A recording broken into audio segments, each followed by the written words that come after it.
Microfinance is closely related to poverty because the aim and objective of microfinance is to uh, uh, pro- providing banking to the unbanked.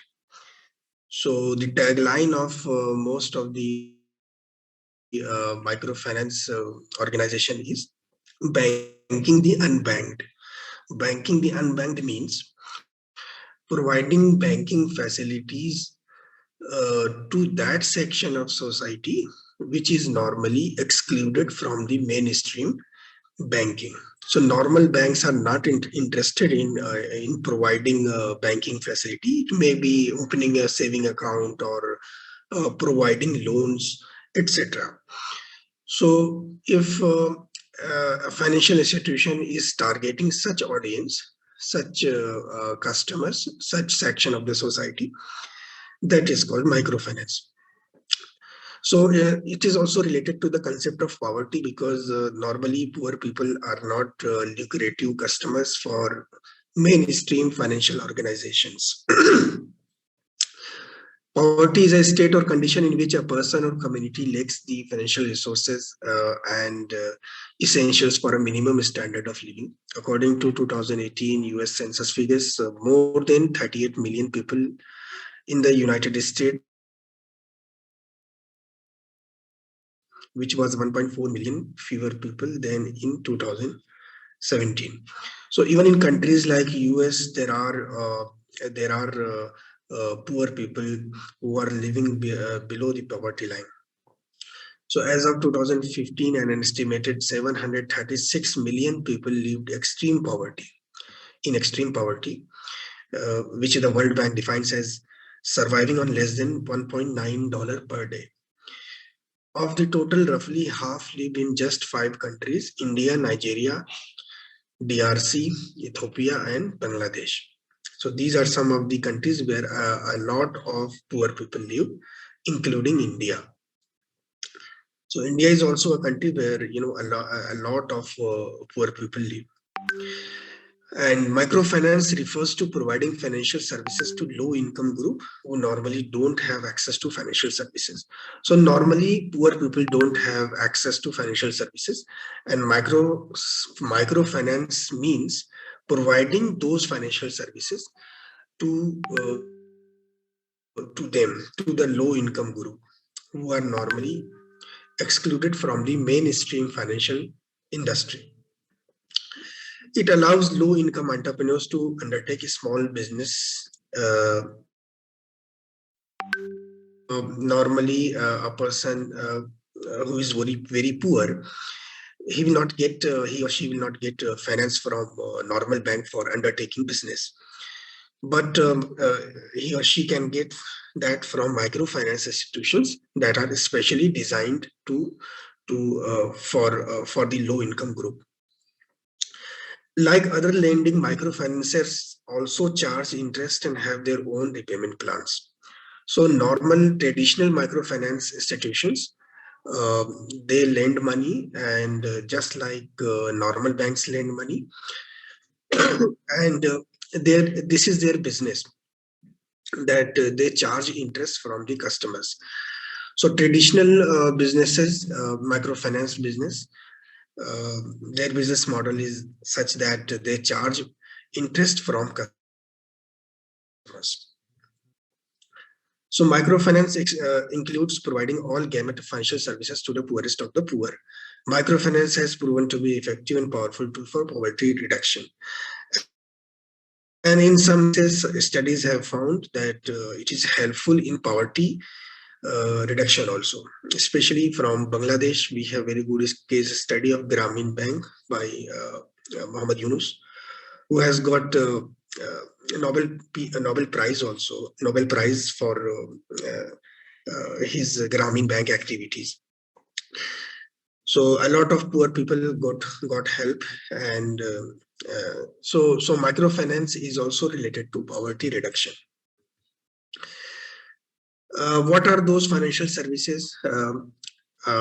So micro finance includes all kinds of financial services, including microcredit, Microcredit means providing small loans. So small loans. It may be 10,000, 20,000, 30,000, or 50,000, whatever. So small loans, providing small loans to the poor. That is one main financial service.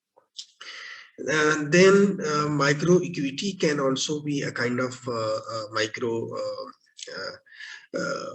financial service through participating in its financing. So a micro entrepreneur investing in a micro enterprise through participating in its financing. So if small entrepreneurs are able to participate in the venture of other entrepreneurs, that can be termed as micro equity. Micro equity. Then we have savings. That is the most the basic requirement of the low income group. That opening a saving bank account. So poor people want to save, but they are constrained by the multiple demands on their low incomes and a lack of available deposit services that matches their needs and expectations. So normally they deposit certain amount of money weekly or on a daily basis or on a monthly basis. So for some of their targets, the target may be the marriage of their kid, or the education of the kid, or any other target. Then fund transfer or remittance, that includes both domestic and international transfer. This is also one of the financial service. Then we have micro insurance. Micro insurance is also one important financial service. In India, the penetration of normal insurance is very less. And studies have found that it is absence of insurance that is the major reason for extreme poverty of people. That even normal people, even middle class, or if some calamity, some medical emergency happens, in that case, the family is not able to afford the medical costs, because the cost of treatment is very large, and a normal family cannot afford to that high charges. And that sudden act can lead to extreme poverty. So providing micro insurance to the lower section of the society especially is also comes under the gamut of financial services. So micro insurance is the protection of low income people against specific perils in exchange for regular monetary premiums proportionate to the likelihood and cost of risk involved. To sum up, microfinance implies provision of financial services to poor and low income people whose low economic standing excludes them from formal financial system. So microfinance can also be considered as a small loan business. And this business is a risky business because the clients have very little collateral, and normally microfinance is a collateral-less business, because the loan is given without keeping any collateral. Normally, in normal banks, if a businessman approaches for financing of his business, he has to keep some collateral. Normally, the collateral happens to be in the form of uh, uh, land papers, and sometimes in the form of gold, also gold and jewelry. Uh, so the financing is done against some collateral. So if the borrower fails to repay, the collateral can be sold, and some of the so losses can be avoided by the banks or by the lender.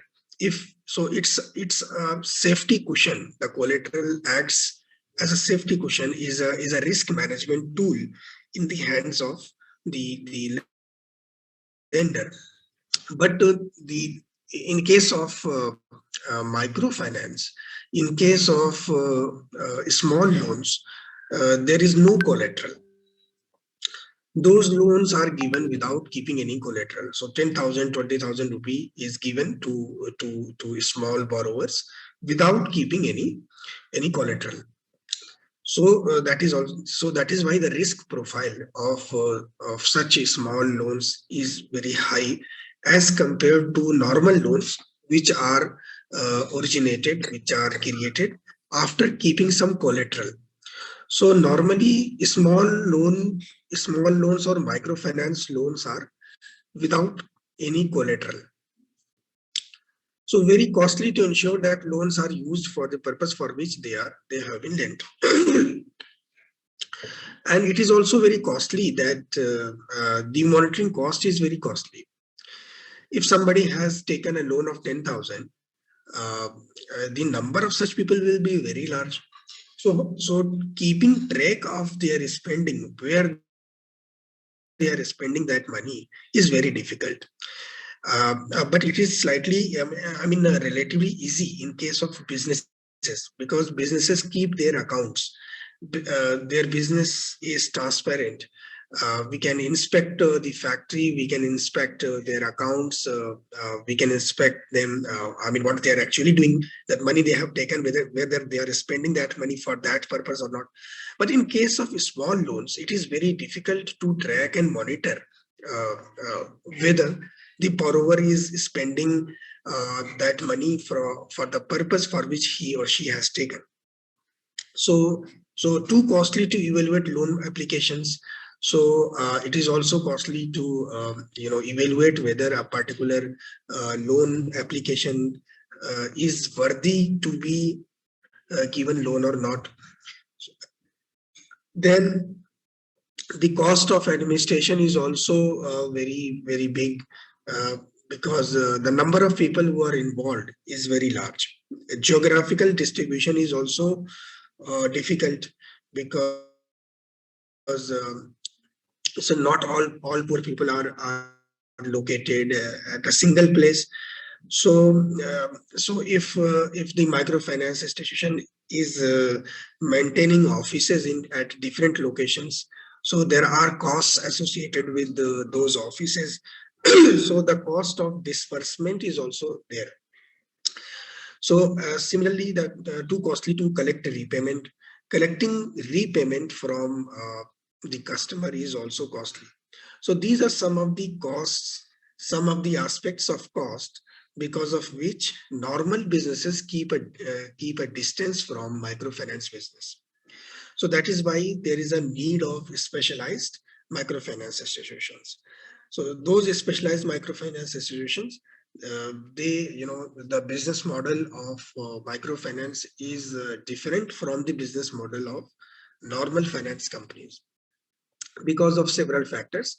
Uh, One of the factors is that it is collateral less business. The cost of administration, the cost of monitoring, the cost of disbursement, the cost of collecting repayment, all these costs add up, and uh, normally these costs are very less in case of business loans. In case of normal loans that is given by normal banks to normal businesses, that happens to be normally in crores. But these small loans are very small, and if there are monitoring costs, then um, the, the business becomes less attractive to the financial institutions. So why do borrowers need loan? These are some of the reasons why they need loans: to smooth out consumptions. Sometimes because of their special need, they need some additional amount of money. And sometimes a borrower may be interested in starting a small business. That small business can be of any type. So the money requirement, the fund requirement could be because of a small business also. Then the money requirement can be because of unexpected emergencies like health or maybe education or any other emergency situation.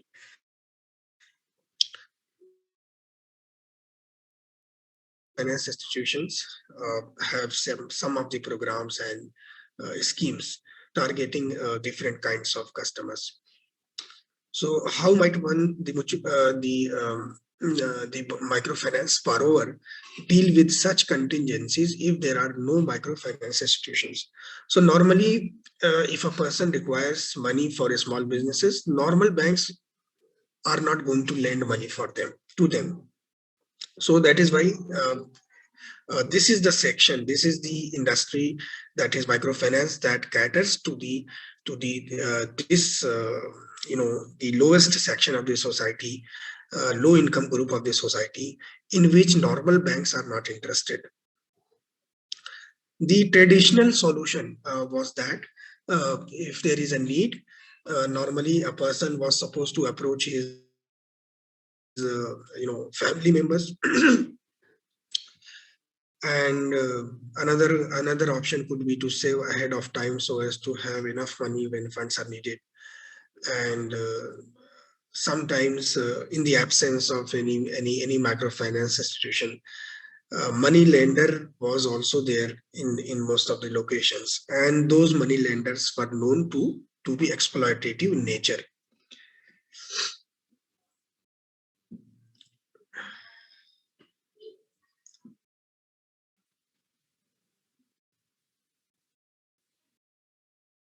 Okay,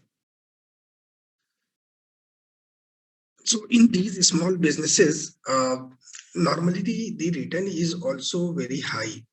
So if you calculate the return in small businesses, the return is very high. Say for example, if a vegetable vendor is investing 1,000 rupee every day, and at the end of the day, his income is increasing to maybe 1,200, from 1,000 to 1,200. So every day he's earning 200, say for example.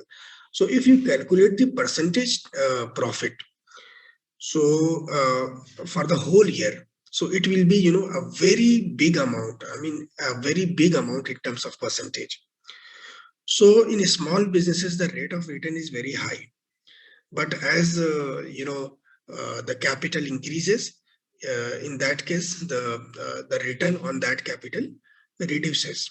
So initially, the return on a small investment is very high, but when the capital becomes very large, in the return also comes down.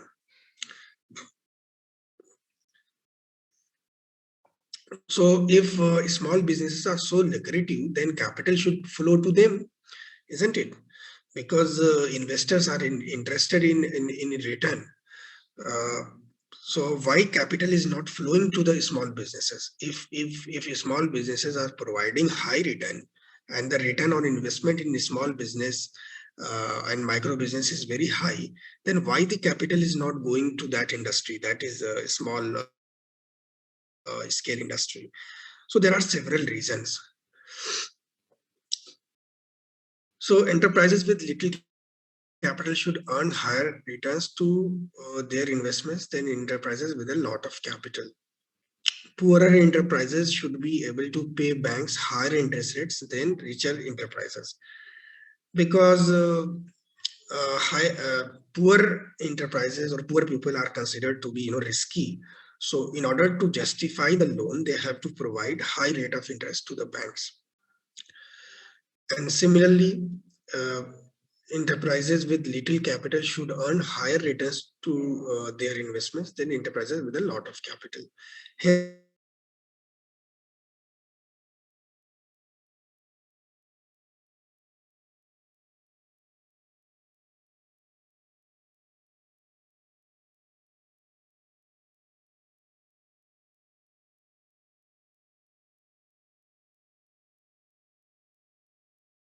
rich countries to poor countries, from rich to poor borrowers within a given country.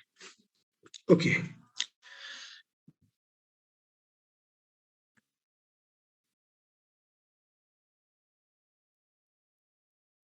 So theoretically, capital should flow from rich to poor. Capital should flow to small businesses, but in reality, this does not happen. And the answer is, and the reason is that risk, because the risk associated with the small businesses is very large. There are a lot of risk, different kinds of risk. So investing in India, Kenya, Bolivia is much riskier, especially for global investors without the time and resources to keep up to date on shifting local conditions. So, from a global perspective, if there is an investor, so and he has option to invest in India and in US, so investing in India involves a lot of risk. Certainly, investing in Kenya and Bolivia is much riskier than investing in a developed nations. So, the answer is risk. So, similarly,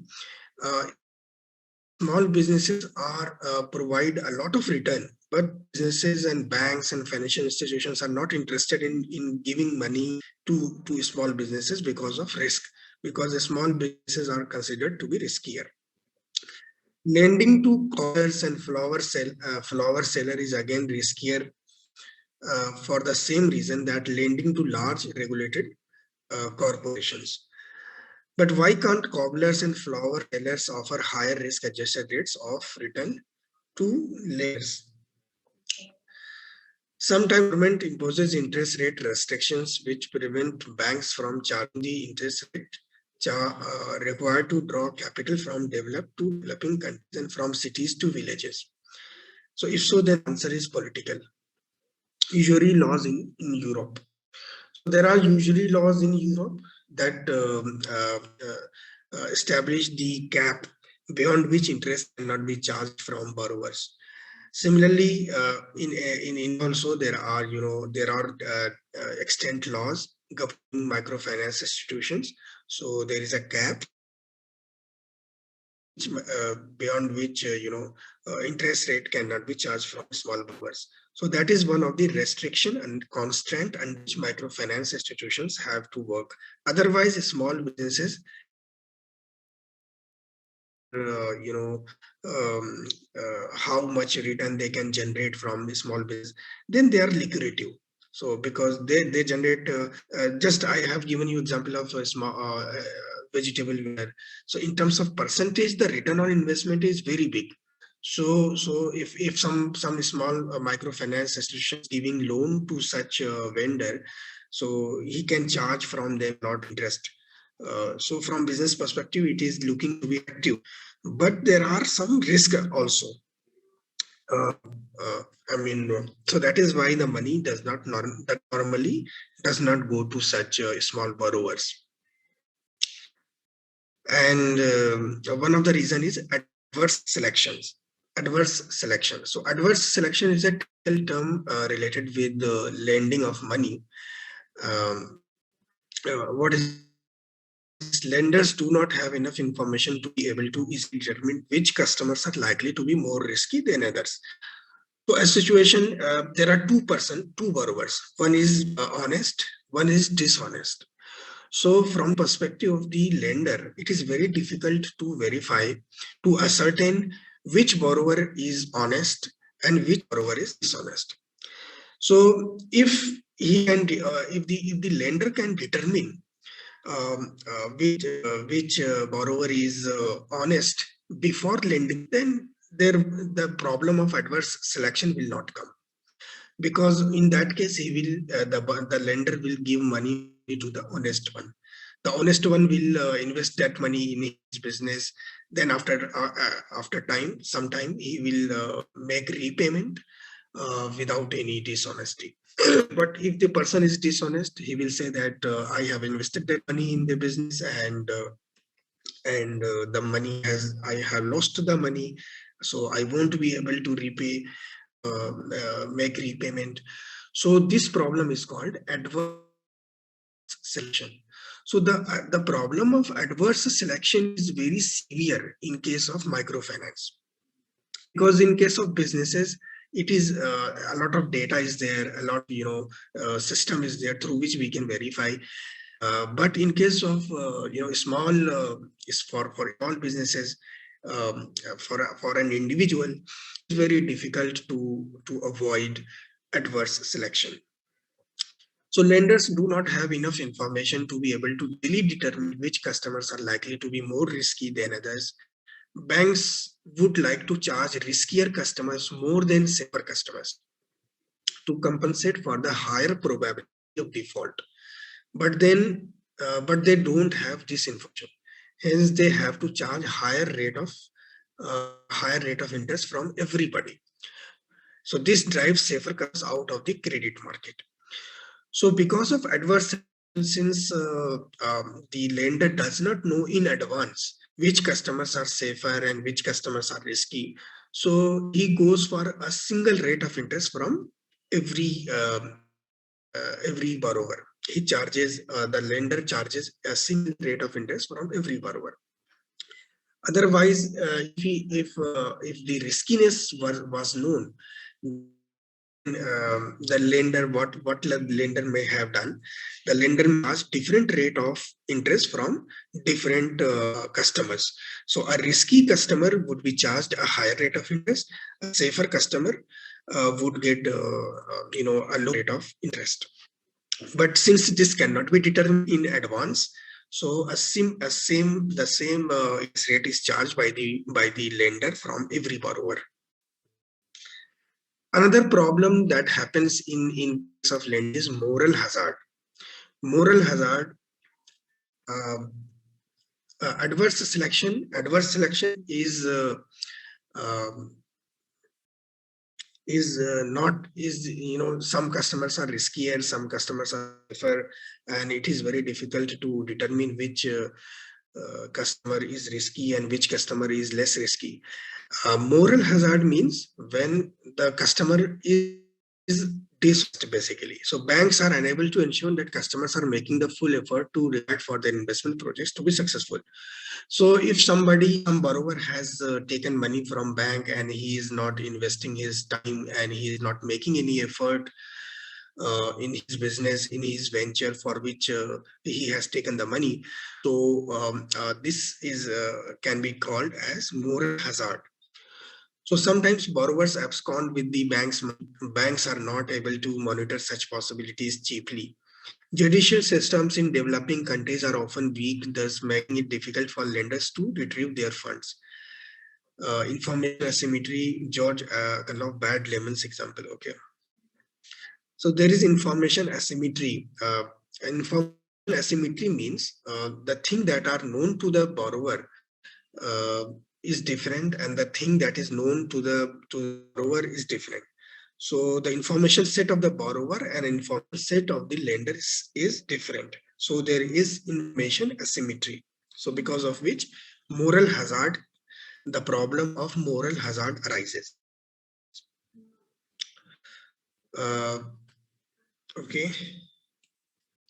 So these are the two problems. We will continue talking about this. But actually, there is a problem. There was some problem in the schedule in the timetable, and we have only one class. And today, my economics for teachers class was also scheduled in the third period. So what I will do, I will engage the class tomorrow also at the same time at 10:30. Is it okay with all of you? Yes, sir.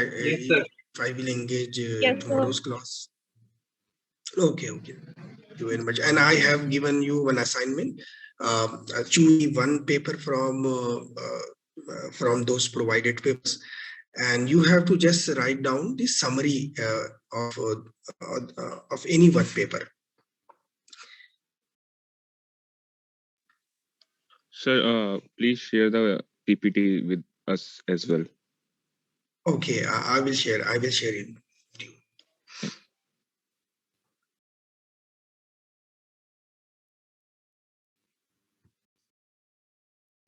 Okay, thank you very much for joining this class. We will come tomorrow. Thank you, Thank you, sir. sir. Thank you, sir. Thank you, sir.